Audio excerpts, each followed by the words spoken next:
आपकी भरपूर तालीम चौधरी रहमत अली साहब।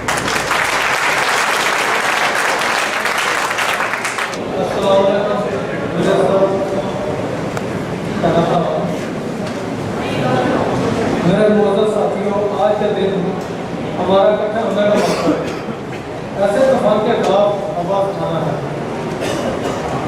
जो हमें होता ही जा रहा है। वो तूफान महंगाई से मुराद चीजों की कीमतों का आमदन के मुकाबले में बढ़ जाना। वतन अजीज पाकिस्तान में इस वक्त महंगाई का रोज छू रही है और चीजों की कीमतें आसमान से बातें कर रही है। महंगाई आवाम की जिंदगी पर बहुत बुरा असर कर रही है और आवाम बेचारी इसे गिला करने के काबिल भी नहीं है।